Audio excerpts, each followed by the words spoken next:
Hey guys, welcome back. Today we will study about liquid dosage form.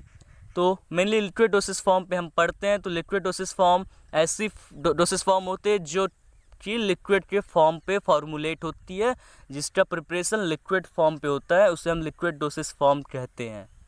अब हम liquid dosage form के अंदर चलते हैं, थोड़ा सा अंदर चलते हैं। तो लिक्विड डोसेज फॉर्म दो सब्सटेंस से बनती है या दो कंपोनेंट से बनती है, that is API and HCP। अब थोड़ी सी हम डेफिनेशन की बात करते हैं। तो API जो होता है वो एक्टिव फार्मास्यूटिकल इंग्रेडिएंट, मीन्स वह इंग्रेडिएंट, वह सब्सटेंस जो कि थेराप्यूटिक यूज़ देता हो, उसे हम API कहते हैं।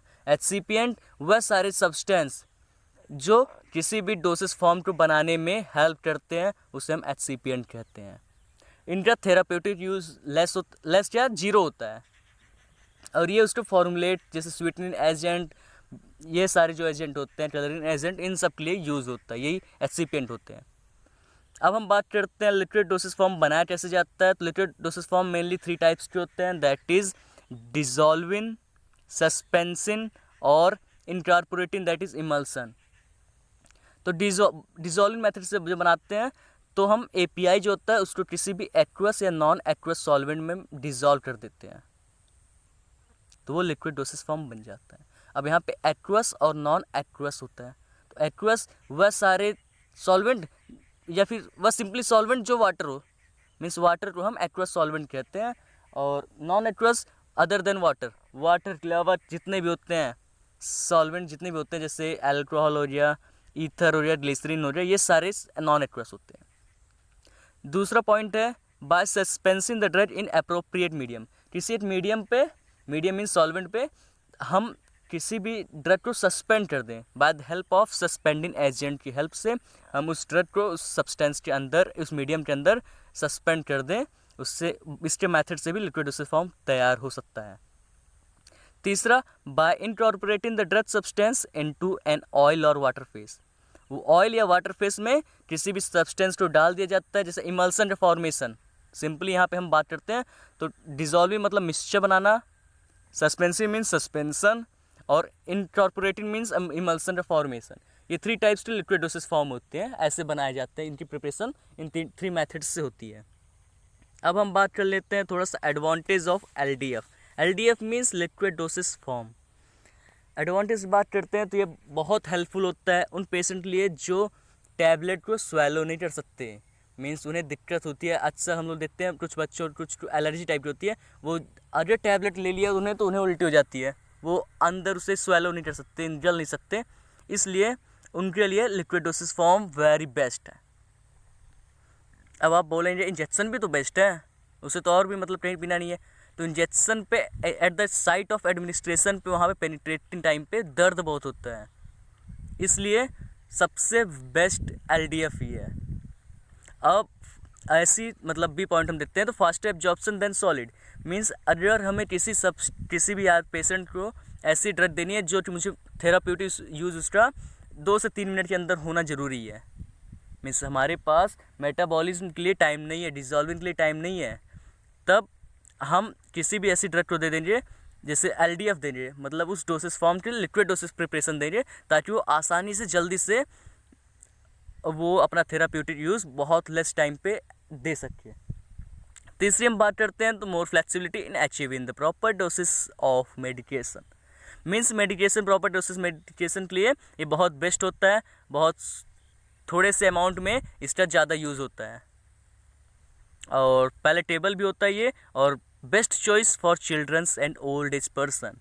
अब इसमें बेस्ट चॉइस क्यों दिया गया है चिल्ड्रन और ओल्ड एज, क्योंकि इन दोनों एज वालों को, ये जो पेशेंट होते हैं इन दोनों एज में, इन्हें दिक्कत होती है किसी भी ड्रग को टैबलेट फॉर्म पे लेने में दिक्कत होती है, इसलिए इन्हें लिक्विड डोज प्रिपरेशन ज़्यादा इन्हें सूटेबल माना गया है।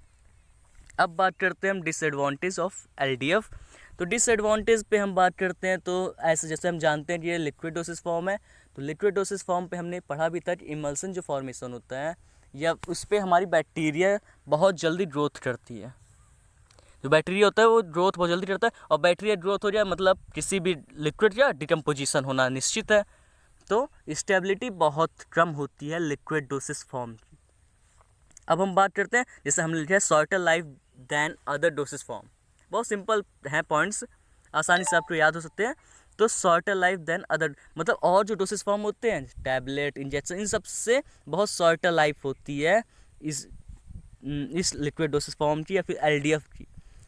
हार्डर टू मेजर एक्यूरेसी, जो LDF होती है उसकी एक्यूरेसी मेज़र करने में बड़ी दिक्कत होती है, हम मेज़र आसानी से नहीं कर सकते लिक्विड डोसेज फॉर्म का।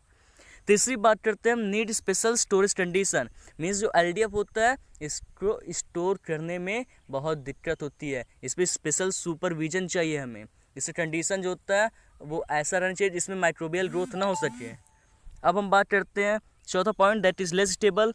हमने बता दिया माइक्रोबियल ग्रोथ लिक्विड फॉर्म में, लिक्विड प्रिपरेशन में ज़्यादा होती है, तो इसकी स्टेबिलिटी अपने आप रिड्यूस हो जाती है, कम हो जाती है। Easily affected by micro organism, क्योंकि ये लिक्विड डोसेज फॉर्म है तो इस पर माइक्रो ऑर्गेनिज्म आसानी से अफेक्ट कर सकते हैं, खराब कर सकते हैं।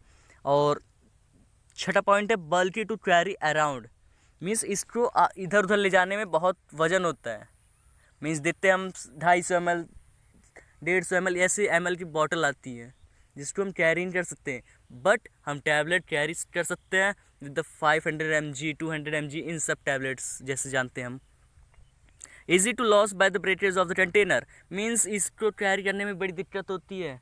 जैसे हम कंटेनर में लिया, ग्लास में लिया, ग्लास आसानी जल्दी से, मतलब हल्का से भी उसमें टच हुआ इधर उधर से तो टूट जाएगा, और टूट गया तो मतलब ख़राब हो गया, हमारे पैसा बर्बाद। मेजरिंग डोज इज़ रिक्वायर्ड, और इस पे जो थोड़ा सा अनपढ़ टाइप के होते हैं, इलिटरेट टाइप के होते हैं, उनके लिए बड़ी दिक्कत होती है, उन्हें खुद डाउट होता है इसे मेज़र कैसे करें। इस पे वो कभी भी अमाउंट ज़्यादा देते कभी कम देते, जिससे हम वो थेराप्यूटिक यूज़ जितना चाहिए उतना उन्हें मिल नहीं पाता। तो here it is all about the advantage, disadvantage and the definition of liquid dosage form. In other video we will explain more about all the things. So thank you for watching this video. Have a nice day.